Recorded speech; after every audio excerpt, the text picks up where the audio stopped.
and this is the podcast where we watch The Tudors after almost 10 years and go into the depth of the history and background of the show, explaining the stories behind the drama. You can learn more about the show and about us at watchingthetudors.com. And this is episode 4, His Majesty the King.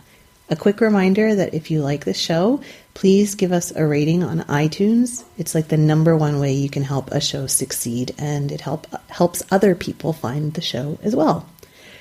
So let me tell you about the reason why we're doing this. I'm Heather. I started the Renaissance English History podcast in 2009, and it's still running. If you want to get into even more depth on all things related to Renaissance England, you can check it out at englandcast.com. I thought it would be fun to go through and start watching the Tudors from the beginning again and see what stuck out at me after learning and podcasting about this period for such a long time. And it's my goal to bring the stories behind the Tudors to life in a more accessible way for the average viewer. And hopefully people will also want to go deeper into my other podcast as well. And I'm Jonathan. I'm Heather's husband, and I've always heard her talking about all her history things and kings and stuff with her friends, and I thought this would be a good way for me to learn a little bit about this major interest in my wife's life in a somewhat enjoyable way by watching a television show. Yeah, and I thought I'd play a good non-expert, because I am in fact a non-expert. I have very little knowledge of anything historical. Although early on when we first met, I Googled you and I found this review you'd written on an Amazon book on the history of Ethiopia. Yes. And I thought, man, this guy, he must be really, really smart. Look at this really intelligent book he wrote on the history of this review he wrote on this book. It looks really academic. And then I tried to start talking to you about history, and you actually asked me why anybody would ever want to study history. Yeah. And I kind of had to pick my job, but I married you anyway. Yeah. See, it worked. I read one book and wrote a review and got you. And got the girl. There you go. It worked. All right. So we're going to do a little quick recap, and then you're going to ask me questions, and we're going to talk that way. Sounds good. So, spoiler alert, we always say this, but we're going to talk about the things that happened. So if you haven't watched The Tudors, you want to either stop and go watch it, or you'll just find out what happened without having to watch it. So there's that. And so, yeah, just note that we're going to be talking about everything that happened. Mm-hmm. And there's also, some sort of bigger spoilers that we might give, just because we sort of assume that if you're interested in this kind of thing, you would have either watched the show or you would know sort of the broad history of what happens with Henry has 6 wives. Yeah, like Henry keeps chopping people's heads off that he's married to and stuff. Well, he only did that twice. Okay, well, that's twice more than I have or ever will. I'm pretty confident in that. Nice. So there you go. All right. So in this episode 4, His Majesty the King, it was originally aired in April 2007. And oh my gosh, the most glaring thing that made my head hurt, and we'll talk about this later, but in the show, Henry has this dalliance with Marguerite of Navarre. It's the King of France's sister. Like, there's just so much that's wrong with that. I just can't even. It makes my head hurt. So we'll talk about that later. We're also introduced to Thomas Cromwell. We learn that he is a Protestant sympathizer. Henry gets hurt a lot because this episode is foreshadowing his mortality and his feelings of fear around not having a male heir. So he gets hurt in a jousting accident, and then he almost drowns while he's trying to pole vault over a ditch. He winds up needing to be bled. His relationship with Anne Boleyn starts heating up. They make out for the first time, and their romance heats up. He's jealous of anybody she talks with, and he's already showing the kind of possessiveness and the passion that their relationship would have. In foreign affairs, the emperor captures King Francis of France in a battle, and this makes Henry super excited.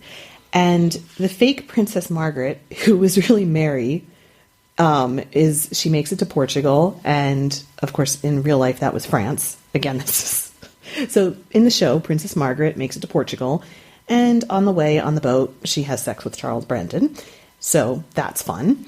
And speaking of the emperor in general, we also see that Catherine of Aragon's letters to her nephew are all being opened and read by Cardinal Wolsey. So later on, that's going to be a big part of Catherine's story as well, and that she was really isolated in the later part of her life. So we're kind of seeing part of that now. So there's a lot that happens here. Was there anything I missed that you thought should... I don't think so. There was a lot going on. There was a lot in this episode. It was a very busy episode. So why don't you start asking me questions? You have a lot of questions. That's just the first page. How many pages? Just 2.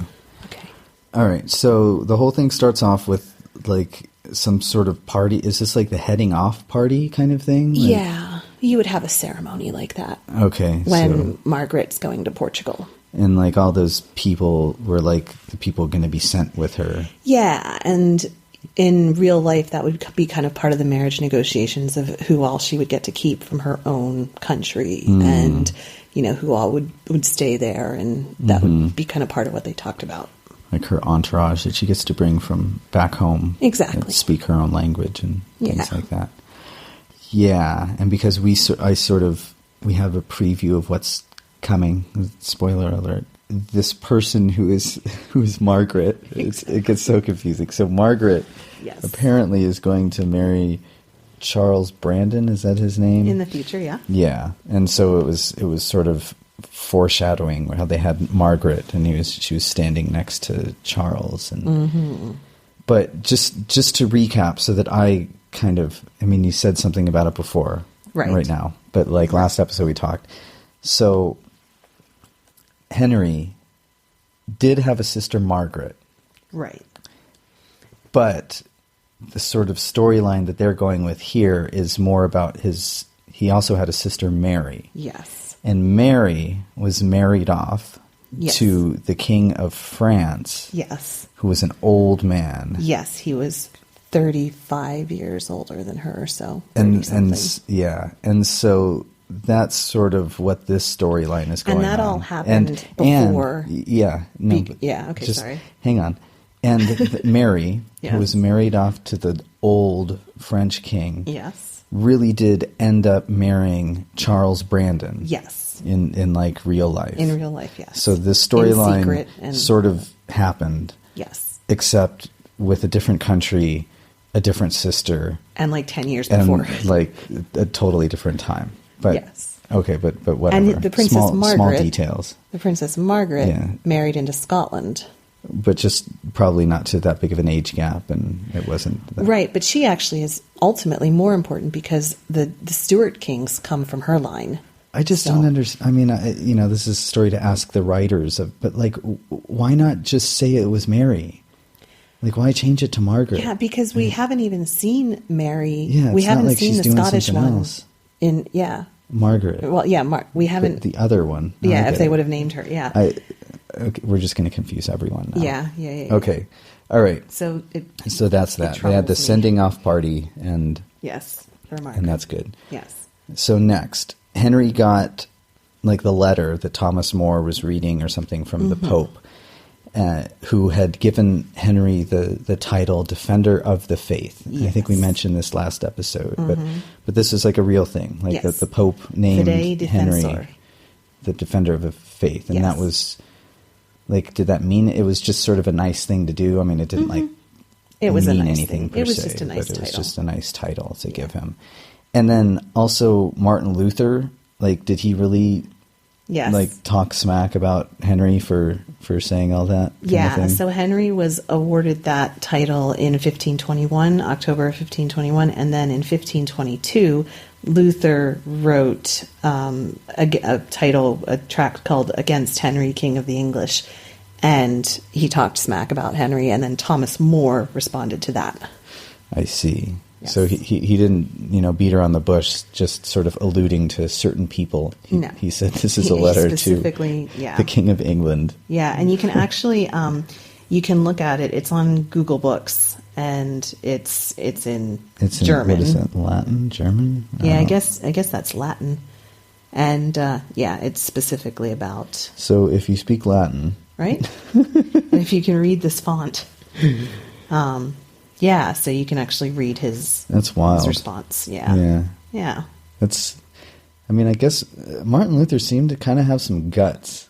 I mean, going against, like, the holy, or, like, you know, the whole... Well, you know, I think it's interesting church, because... and then talking bad about kings who have a penchant to kill everyone. There were people who had done it. Like, there was the whole movement in England, the Lollards. And so I think we look at Luther and say that was seminal, but I think he was kind of the pinnacle or whatever of this whole kind of brewing movement that had been going on a long time. And actually, with Martin Luther, the Roman Catholic Church had just started another round of selling indulgences, like several years before he wrote that. So he was writing specifically in response to this round of indulgences. So he didn't invent this idea. No. He just sort of became the poster child for it. Yes. Yeah. Yeah. Good stuff. And people, you know, the mood was ripe for it. And he was in kind of one of those good ideas at the right time, right place in history. Right place, right time. Yeah. Bad haircut. Exactly.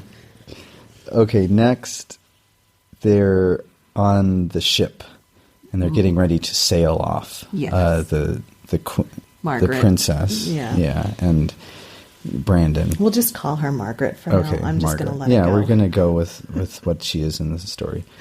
So, this is a really stupid question, and I think I know the answer. Well, I know the answer to this, but just... Give it to me. Okay. Like because England is an island. Right. Like if you wanted to go to Portugal, you'd have to use a ship. Yes. Okay. Yeah. So I told you it's a stupid question. You could sail, to start with, if you wanted to take a land route, you could sail across to France or to the Low Countries and then head down. But you'd have to cross the Pyrenees, which is kind of a bitch. Okay, well, so, it's a silly question. The quickest way was to go on a ship.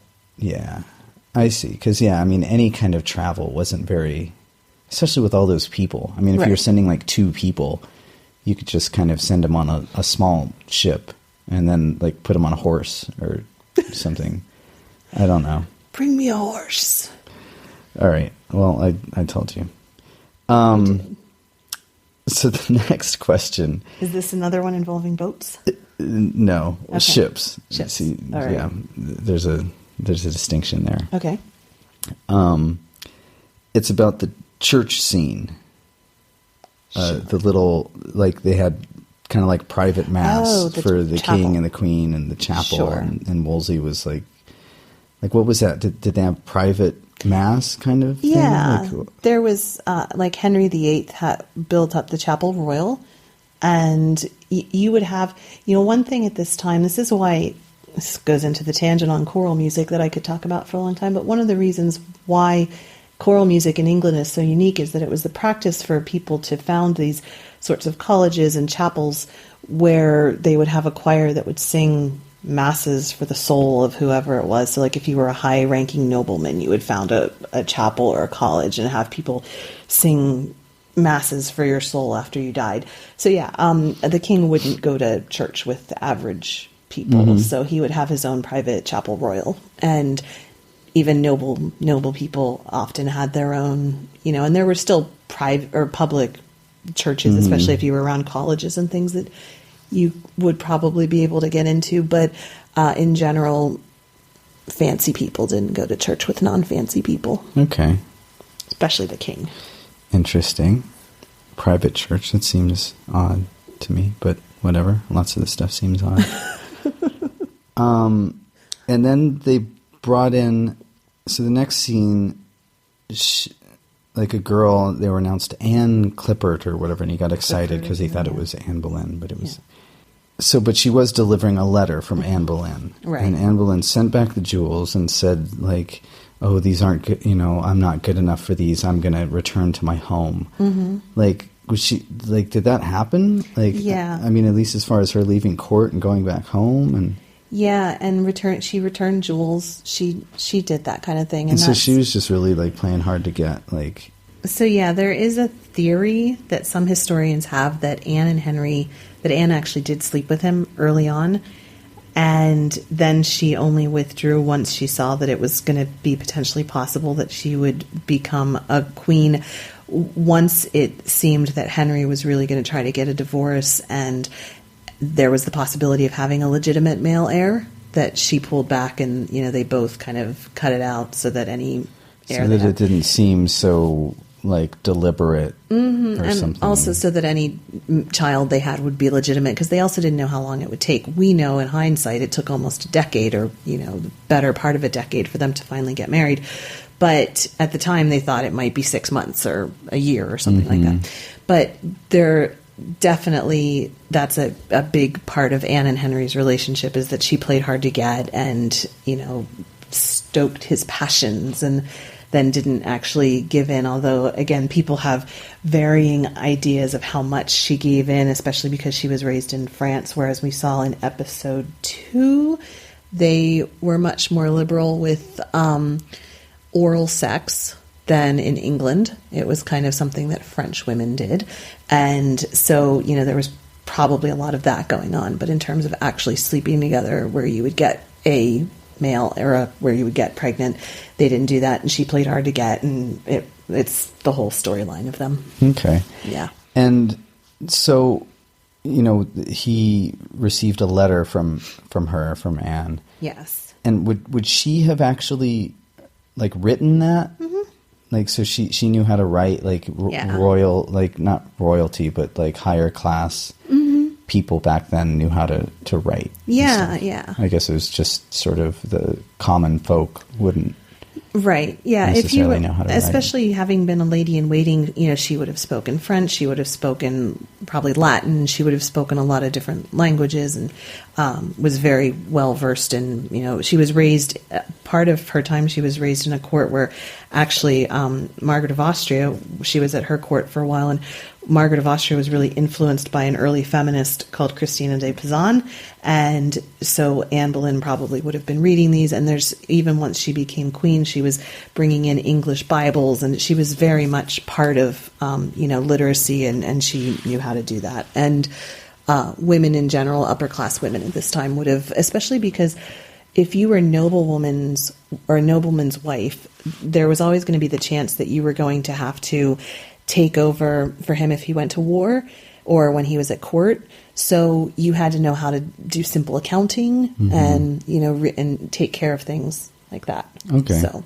So next we see the introduction. Is it Thomas Cromwell? Thomas Cromwell. We see the introduction of Thomas Cromwell. Yes. And I have heard of this name, Thomas Cromwell. I don't know if I've heard that just in the world or because I've been married to you for so long. But who is Thomas Cromwell, a short version? Thomas Cromwell is responsible for the dissolution of the monasteries. Thomas Cromwell was a lower class, similar to Thomas Wolsey, and he rose because he was clever. He was a barrister. He was a very clever man. Barrister means like a lawyer? And actually, I don't know for sure that he was, so we'll... Well, it said that later. Okay. Yeah, he was very, very clever and man very similar to Wolsey, and he was Wolsey's right-hand man for a long time, and then when Wolsey fell, Cromwell... He stepped in. Kind of stepped in. Yeah, and he was sadly in the same position as Wolsey, in which later on he was going to have got his power through Henry, and we'll see him later on a lot, so we don't have to talk about that now.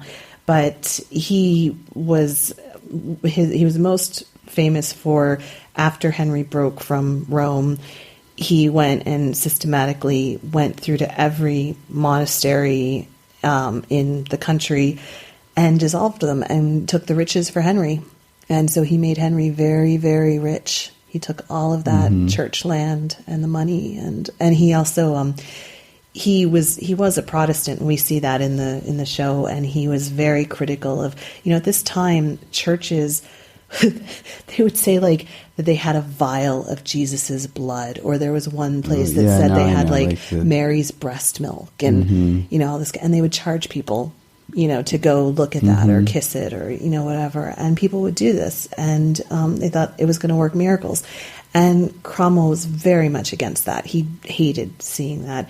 And so he really took a vengeance on some of these places when he was dissolving them. And he said something there was some kind of quote that he said where, if you took every piece of the true cross that's in England and put it on a pile, you'd have like 5,000 exactly. Yeah. And so that's what he's most remembered for. And I'm assuming that if people have listened to this, they know about Wolf Hall, but there's the fabulous books by Hilary Mantel, and then the TV show that's based off of that goes into Cromwell's character. And there's a lot of debate specifically over how it makes Thomas More look, because Thomas More comes off looking very bad in the show and in the books.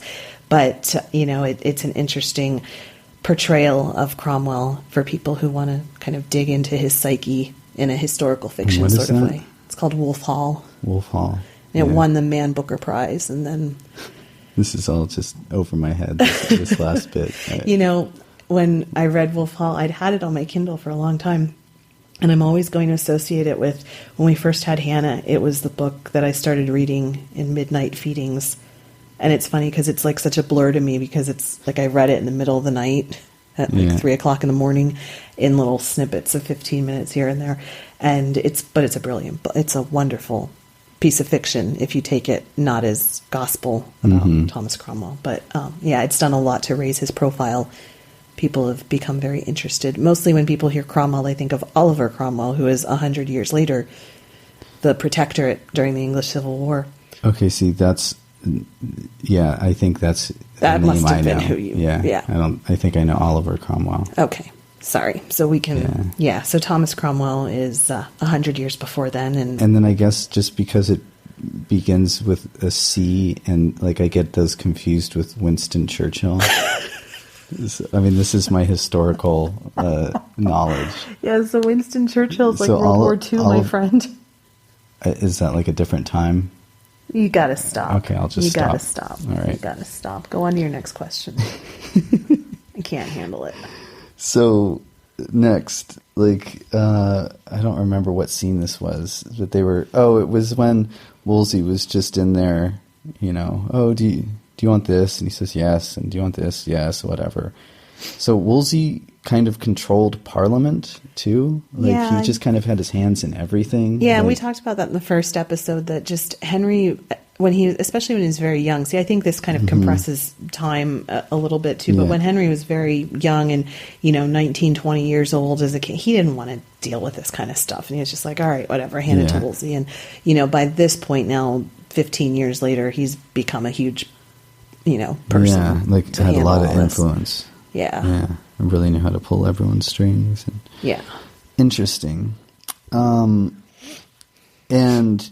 he talked about, he'd be able to get support for going against France. Yes. And the king said, well, of course you would. And did everyone at that time hate France, or was it just the king, or was it like half and half, or what? I think Henry still had that idea. There was the 100 Years' War, and there were still nobles in in England, who had claims to land in France that they had. We talked about that once with the 100 Years' War. And so, in general, war with France was always a good idea. When in doubt, go to war with France. Okay, so it was sort of, he wasn't the only one feeling like, sure, let's just go to war with France. I mean, there were people like Wolsey himself had been pulling for the French peace. And later on, Anne Boleyn, when she became queen and when she had more influence with Henry, she would pull for a French alliance. And so there were people, but, in general, English people in general enjoy war with France. Okay, cool. Well, not necessarily cool, but yeah, I get it. Okay, and then this part, the thorn in your side, or whatever. Oh my God. Princess Marguerite of Navarre, is that what it is? Yes. So she didn't necessarily show up and sleep with Henry. Okay, so can I just tell you what is so wrong with that on so many levels? Go on. The first thing is a princess would guard her chastity or her, whatever, especially if she was the sister of the King of France. I mean, you just wouldn't. You just wouldn't. That's just I mean, I don't know. And it wasn't and I guess at this time too, It wasn't like, these days you bump into each other at a fancy club or something when you're out. Or whatever. It was like you would have to travel for like, I don't know, weeks or whatever. And also the thing is, so like, right, exactly. And so she was married, right? So the other thing about women's infidelity at this time, and this is why it was such a big deal for Anne Boleyn, when women committed adultery, it was, if they were royal, it was treason because power came through the male line. So this is a whole big thing about power going, the patriarchy versus the matriarchy. Yeah. But, if say Henry got her pregnant, right? And say she had a son, is that son her husband's or is that son Henry's? And if you look back at the clock and if you don't just show up in England for a week vacation, right? Yeah. You're there for like a while. Yeah. So, it's going to be traced that it's Henry's son. And then Henry VIII is going to have a claim like Henry VIII's son. Oh, okay. Yeah. So how messy would that be? That would be messy. Yeah. So while Henry, to start with, also Marguerite of Navarre never actually went to the English court that I know of.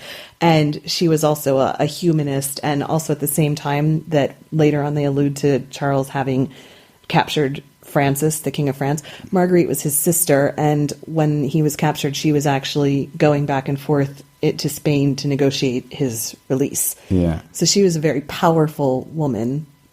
And, she was a very modern woman and she had a lot of power and intelligence and all of that kind of stuff. So even if she had been in England, she would have appreciated the risks to her kingdom if she had become pregnant by the King of England.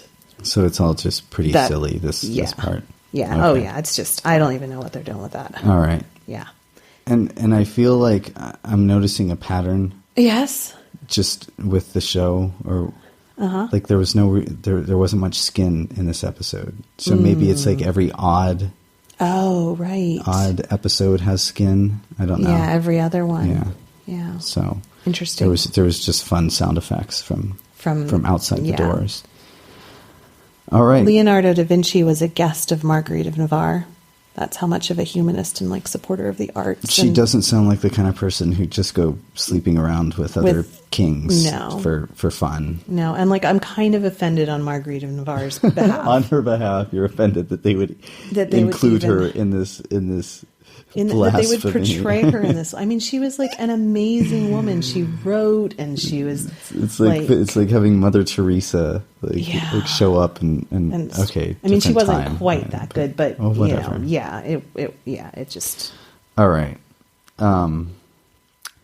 So next, we're back on the boat, on the ship. I'm on a boat. Yes, we're back on the ship, and they're talking. They're having the card match next door loudly to the princess, right? And he says something about a knave for the queen or whatever. What does knave mean? I don't know. A knave is just like you churl, you knave. It's just a term of you churl. What the hell? Is it like a churro? No, it's not a churro. I don't know these words you're saying. Churl, like a dog. Churl, CHURL. So just like churl. A guy. It's just like a knave is like a lowborn. Like this knave. Okay. Yes. So like okay. All right. You're nothing but a dirty knave. I'm so offended. I'm gonna look up a swearing and a Tudor swear because I'm sure there's like some fun ways to swear with the word knave. All right. So then. They're talking Norfolk and... There's actually a book, The Encyclopedia of Swearing, the Social History of Oaths, Profanity, and Foul Language. There's a lot on knave. Wow, cool. Yeah, sorry, go on. So, Norfolk and Boleyn, Dad. Yes. Were talking about Wolsey and sort of saying how much they don't like him, and did you hear about this, and did you hear about that? Yes. So, did Wolsey actually appoint himself the Bishop of Winchester? Sure, yes. That's good times. Why not just fill the position with yourself? Huh? You know? I'm as good as candidate as anyone. And he like appointed himself. I mean, you'd think there'd be a law against it, but I mean, I guess they didn't worry about this kind of thing back then. And then also they said he started Oxford school or something, like he started Oxford College or what? He started Christ College in Oxford. So Oxford is a university like Cambridge made up of colleges. So okay. He started a college in Oxford. So just in case there's other people who don't like know all this stuff like me, because I'm not like, I went to San Diego State University. Right. And we had like in my mind, it's just like one school, like San Diego State, like it's just a school. But we had like the College of Arts and Letters and the College of Engineering and the College of whatever other things. Mm-hmm. That was the official title. Yeah. The official College of Other Things. Yeah, the College of Humanities. It's like whatever. I took math for liberal arts majors. It was like pretty much called that. So you had a College of Other Things. Yeah, absolutely. Okay. We had a College of Partying at San Diego State. So, but in like quote unquote real universities, or I mean, not to say that San Diego State isn't a real university, but like Cambridge, for example, yes. when I visited there with you, yes. and it was very pretty. Yes. I suggest anyone who goes to England to visit Cambridge. It's a beautiful place. Yes, you can go punting where you drive around little boats using sticks. I actually lead history tours there, so people can go there with me if they like. I didn't actually mean to plug your tours, but yes, if you would like to tour England with a wonderful tour leader, contact Heather on her website. Plug. I get 5%. No, I'm just kidding. Finder's fee. So Cambridge is made up of different colleges. Like there's King's College, Queen's correct? College, Clare there's King's College, Queen's College, Sydney Sussex College. Different colleges, yes. and they might have different like specialties, but it's sort of the university is actually just a collection of these different colleges that are all located. And in Cambridge, the same area. most recent one was actually added in the 1970s, I think. Well, so they're still, I mean, quote unquote, still adding colleges. Okay. The first one was in like 1100 or something like that, and the last one was... All right. So he didn't found Oxford University, but he founded... Christ College. That's Oxford, a part of Oxford University. Yes. All right. So there you go. Just a little more understanding of universities for people. There you go. Yep.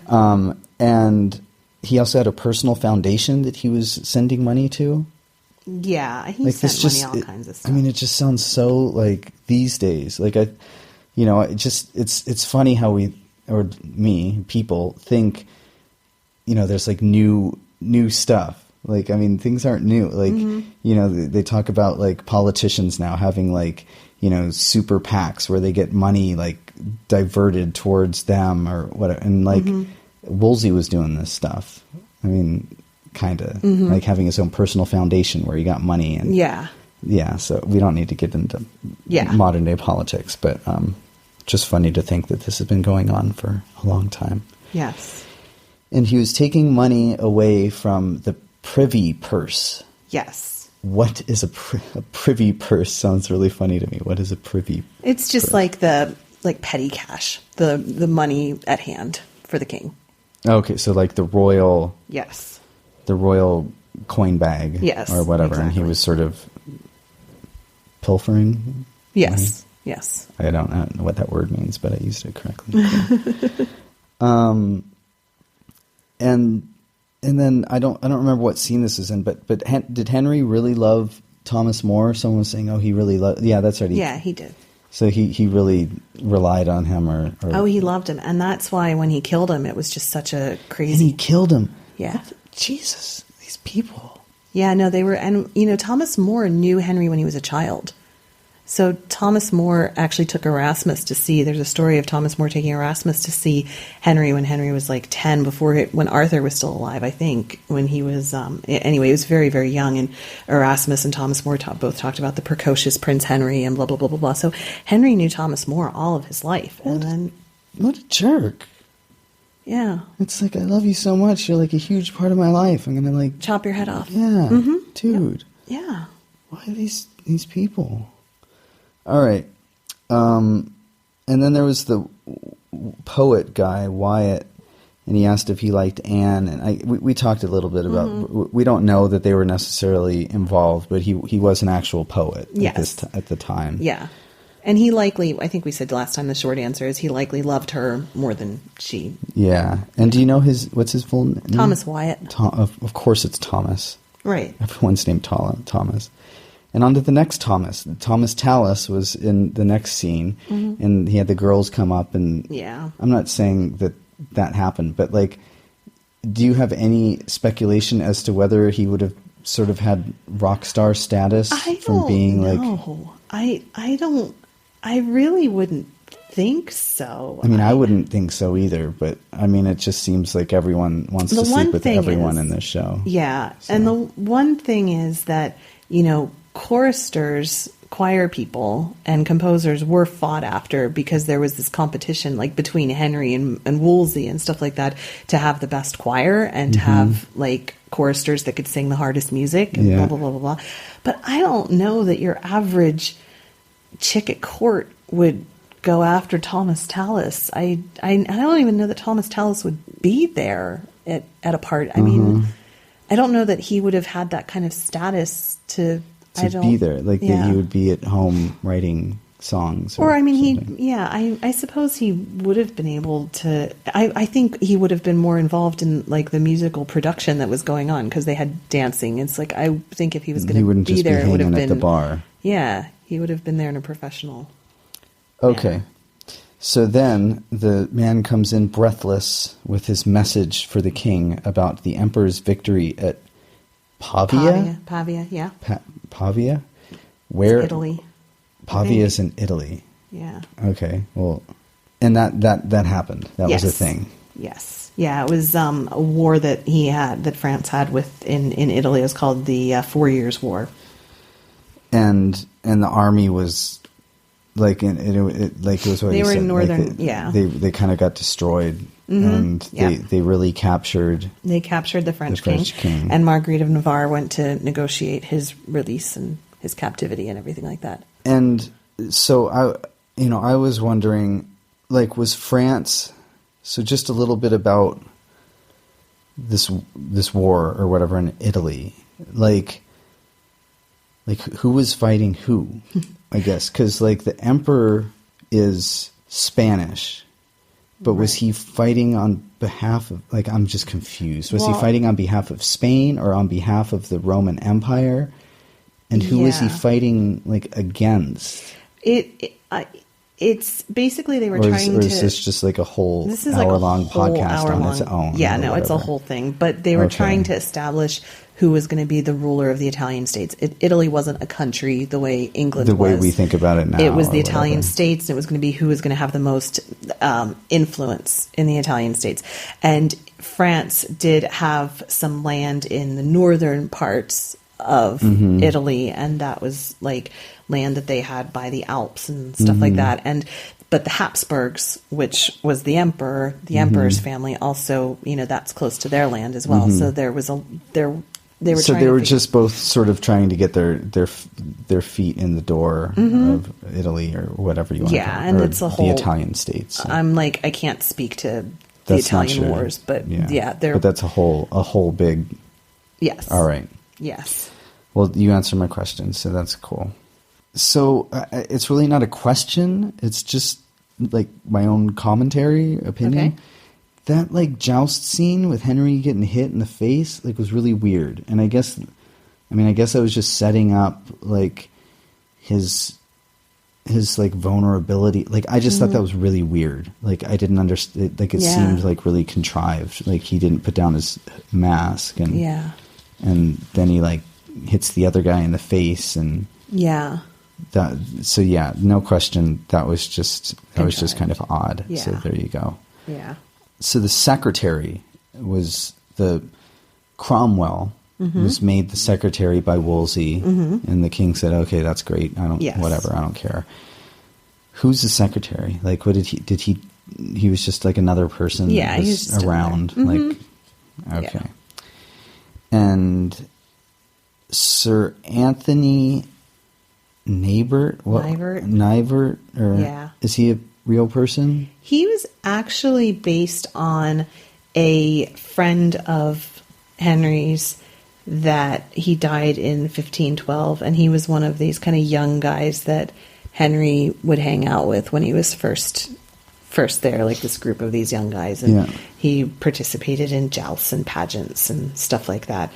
And he died when the regent, it was that thing I told you about last time with the Navy, when the gunpowder exploded. It was like in the Bay of Biscay or something. It was somewhere, one of these bays outside France, and there was a gunpowder explosion on the wrong ship. And anyway, he died in this battle. Okay, so that guy was kind of somewhat based on a historically correct figure.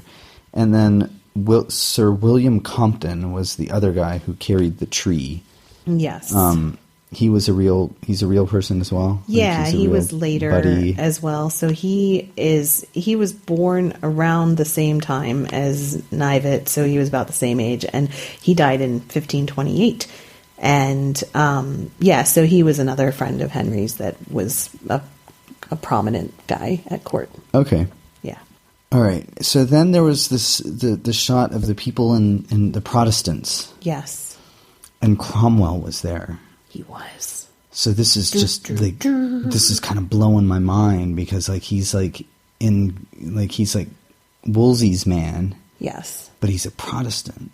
Yes. So he probably wouldn't have wanted to let them know. No, because he could have gotten in serious burning damnation trouble for that. Yeah, that wasn't a good scene. No. At the time. Right. But then everything would change. And then Thomas Cromwell would get his hands on it all and dismantle all those monasteries that he so disliked. Oh, that's just, I mean, man, just putting yourself in the right place. Yep. Well, he also gets his head chopped off, though. Well, for a time. Yeah. I mean, doesn't everyone get their head chopped off? Everybody in Tudor England got their head chopped off. Pretty much. Did Henry get it? Henry didn't get his head chopped off. No, he just died. Yeah. Okay.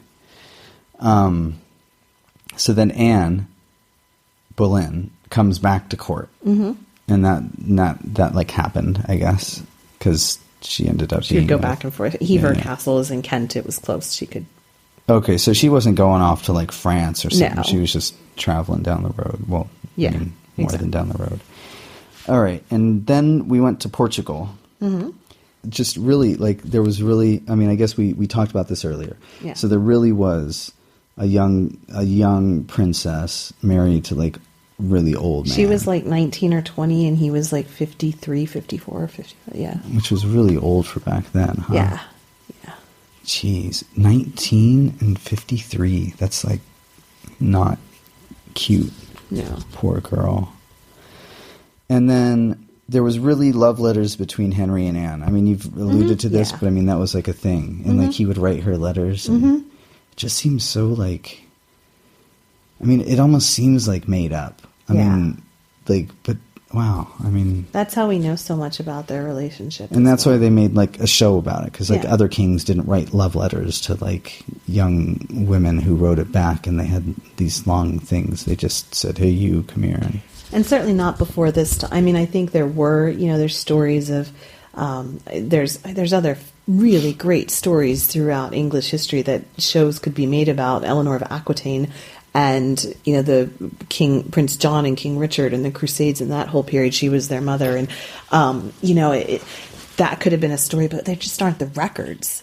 But these with like this, exist. we have these. Yeah. So they don't have, all of them. They're not complete, but there's enough to piece together a story. So there are like, I mean, are any of them like in museums or anything? Yeah. So like you could go see like a love letter from Henry to Anne. Yeah. That's so cool. Yeah. Like I kind of get why you like this history stuff. Yeah. That's like pretty neat. Yeah. And I mean, they're amazing stories. Like, I mean, the story of Eleanor of Aquitaine married to Henry II in the 12th century is, and then also there's another story, Edward III. The whole Lancastrian line descends from his marriage to Catherine Swynford. Catherine Swynford had been his longtime mistress. Long time, 20 years. And they finally were able to get married when John of Gaunt's wife died, and, then he married her. And it's like such a beautiful love story that through this whole time, they were just in love. And there's, I don't know what all went through their minds and what kind of things they went back and forth. But it was a long, long, long love story, and that's where the Lancastrian line descends from, and that's where the Tudors, are descended from. And it's just there aren't the letters, there aren't any kind of artifacts, and there's these stories that would be really great stories. We just have little snippets of them. Did Camilla ever write love letters to Prince? We have those phone calls, right? I remember that. I literally have no idea. I'm just amazed I knew that. Okay, no, somebody tapped their calls. Yeah. And that was when Prince Charles said he wished he could be her tampon because he wanted to be inside her all the time. Oh, God. I'm sorry I brought that up. Are you traumatized? Yes. It's actually kind of a sweet sentiment, I suppose. No, okay. No. I understand what he's getting at. He's not the smoothest. I understand what he's getting at, but it's not the best execution. Let's move on, please. Yes. Next questions. Oh. Okay.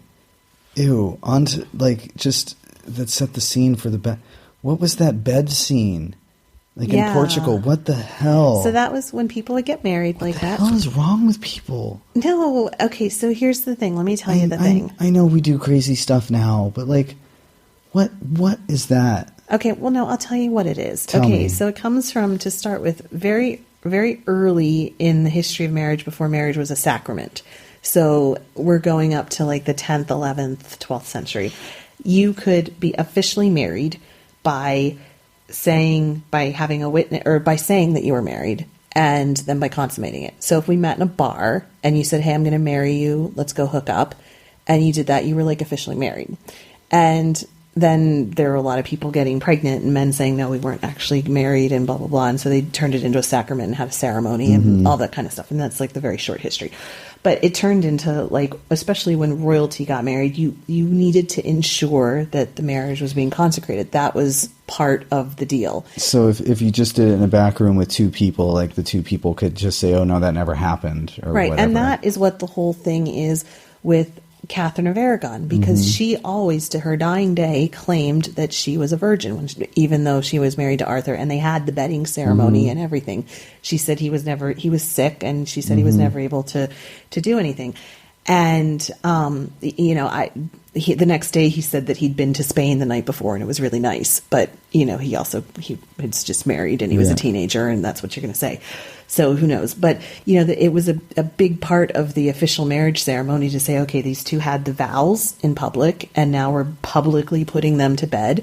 And then a priest would come and pray and say, we hope you're having a fertile marriage, and, have some prayer for children, because that was also the whole point of these kinds of dynastic marriages, was to have lots of children. But and you had to have the whole everyone watching. Not, honestly, that was a bit much. There probably wouldn't be that many people. It was probably going to be her closest ladies in waiting, maybe her mother, maybe. Okay, at least mom's there. That makes it all normal and palatable. Yeah, and well, and Arthur said, just these smooth talking kings. I went to Spain. Oh my God. This is too much for me. I think he said something like, I'm very thirsty because last night I was on the plains of Spain, or it was some kind of line like that. He needs to keep his mouth shut. All right. Well, he died, so we can't. Yeah. All right. Well, they all died. We all die, don't we? Yeah. This is getting deep. So anyway, yes, the bedding ceremony was a big part of marriage at that time. Oh, gosh. Especially noble. I mean, I don't think your average peasant is going to have to. It's going to have the whole neighborhood. Well, they're going to have it around. anyway, because there's no such the privacy that we understand as privacy didn't exist so much back then. So you're having shared spaces. I just can't even understand. It's yeah. All right. You didn't need to have the bedding ceremony because the whole neighborhood was living in your house with you. Yeah. So I guess again, the vault scene where he Henry tried to pole vault the pond or whatever. I guess this is just more setting up his vulnerability, mortality. And it just seemed weird, and I didn't I but think I guess we're it's just showing that trying to throw it in there real quick for us to the viewer to understand the that pressures that Henry was under. Why he really needed a male heir, because he could die. Exactly. And in my head, it's like, quit doing stupid stuff and you won't die. Yeah, like, but also, I mean, no, because back then also sweating sickness. Okay, so there was the sweating sickness, and they talk about how people were well in the morning and they were dead by night. Yeah. It would come on you in like no time. You know, there were so many easy ways. I mean, even now there's so many easy ways to die in a car accident. But, you know. But it helps if you put down the visor when you're going to joust another guy. Like, yeah. I mean, but I guess this is all just, I get it. It's proving a point. It's to us, have us understand how fragile life can be, and he needs this male heir. And did you want to talk about women rulers or anything like that? Were you going to ask about? I was. Look at that. So was that your next question? Yeah. So was there never a queen, like a woman, like a queen of England before this? Because I mean, you know, he's like, oh, I need a male heir, but it's like he's like, I don't have an heir, but I mean, he has a daughter. Mary, yeah. So I mean, like, is there no precedent? Yeah. In England for this, or not in any kind of modern, you know, this period. So William the Conqueror had a granddaughter. She was called Matilda. Mm-hmm. And we're talking in like the mid 11th century. This is actually where out of that came Henry II and Eleanor of Aquitaine, and was part of that. So anyway, Matilda had a claim to the throne, and when her father died, she was going to be the heir, and he made all of his nobles swear that they were going to have allegiance to her, but then they didn't, and her cousin Stephen came in and said, you know, it's not natural for a woman to have ruling over men, and blah, blah, blah, and they started a whole civil war over it. It was a very, very dark time in English history. It was, and they finally reached a compromise, and, you know, they decided that Matilda's children would be the heirs, and all of this kind of stuff. Mm-hmm. So, but, you know, part of it at the time, well, interestingly, though, one of the early the Britons, Briton, the tribes as the Romans were invading, one of the most famous Briton queens is Boudica, who was a famous warrior queen, and there's this image of her taking on the Romans and stuff like that. So there was that image that people would have known about, was Boudica, but then also there was Matilda, and it was seen as unnatural. How could a woman have rulership over men? And also, what would happen if she got married? And that was the problem that Elizabeth had for her whole life, and why she never actually did get married. But, you know, and that was Mary Tudor, she married a Spanish prince, and then there was this whole worry that if they had children, then suddenly Spain was ruling England, and England never, you know, wanted to be. It became this foreign policy issue much more so than it would have been with a man. Mm-hmm. And on top of it, you know, how does a woman go to war? How does a woman lead troops? Yeah. And so there were in other countries. Interestingly, there was Salic law. Like in France, it actually specifically forbade women from having a claim to the throne, although you could get your claim through a woman, I believe, but the woman herself actually couldn't have the claim. And England didn't have that. So in theory, a woman could be queen, and that Mary Tudor eventually was queen. But it hadn't happened for 400 years, 300 years, 400 years. And that was with... You know, it's a totally different time. Yeah, and we look back and say, well, it was still old. But, you know, if you think about our history, 400 years from now, like before, is like a really long time ago. Yeah. Like, I mean, the United States didn't exist. Yeah. Yeah, so he could look back and say, well, the last time we tried to have a queen, it was with Matilda, and it was this hard. Like, people still remembered that and knew it was a famous time, you know, in their history that they would have known about. So, and there was other women leaders in the world. I mean, just for example, Isabel of Spain. Yes, I mean, so she was a queen in her own right. And with that, it made it palatable for... she was able to maintain control because her kingdom was so much bigger than Aragon's, than Ferdinand of Aragon. And so it wasn't as much of an issue, whereas when... she was sort of swallowing up his little territory versus him, you know, and his powerful... Exactly. Okay. But, and there were other women who were in charge of things, even as regents And maybe especially once Charles became the emperor, he had all these, because he was a Habsburg as well, he had all of these territories everywhere, and there were women who were ruling, like Margaret of Austria. There were very powerful women throughout Europe who were ruling in the name of, but it was never like on their own. Mm-hmm. So there was two Margarets, and also the person in this, the sister in this was Marguerite. Yeah. So it's kind of like there was Thomases and Margarets. Yes. And also the sister of... There was a Louise of Savoy. But the sister of Henry was also named Margaret. Yep. So lots of Margarets. Yeah. Lots of Thomases. Interesting. I don't think Henry was never actually married to a Margaret. And he was married to a couple of Annes and a couple of Catherines, and nice. Yeah. But never a Thomas. Or a Margaret. Okay. And then they're setting it up for divorce. Yeah. At the end. Because Henry needs a male heir. Yeah. So, I think I know this, but they end up, like, this is like a future thing. They're going to get divorced. Yeah. Well, yeah. Well, something like that. Mm-hmm. Okay. And then I'm pretty sure it's, like, just made up, but, like, Margaret killing the Portugal king. Yeah, it does. That's just made up. Like, the other version, the Mary who was married to the French guy, she didn't, like, kill him or something. But I think it's funny, like, how that came to her, because there were rumors that because she was so young and they were having so much sex that she probably made his heart stop. I see. From having so much sex. So they kind of alluded to that. Yes. Like how seemed like he's going to have a heart attack. Exactly. After the first time. Exactly. All right. Well, those are all my questions for this week. Yeah, you asked some good questions. Well, so, thanks. Yeah, I think that then, like, when we look at the themes, we talked about, like, the rise of Protestantism in England and how Cromwell was part of that, and that's juxtaposed against Henry being named the defender of the faith by the Pope. And it's, of course, the great irony is that Henry, who was still a Catholic until his death, would make the rise of Protestantism in England possible. So he opened floodgates that he did not intend to open necessarily. Mm-hmm.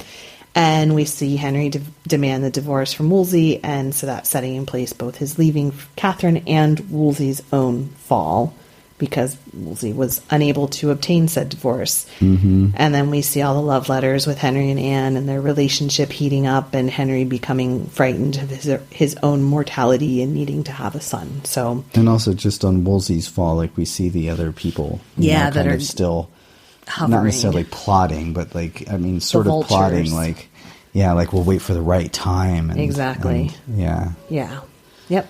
Nice. So they will find that right time soon enough, and then it'll be on. It'll be on. All right. Cool.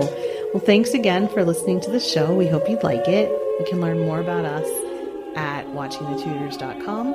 And again, please leave us a rating on iTunes if you like the show as well. Thank you so much, and we will talk to you again next week. Take care. Thanks for listening. Bye-bye.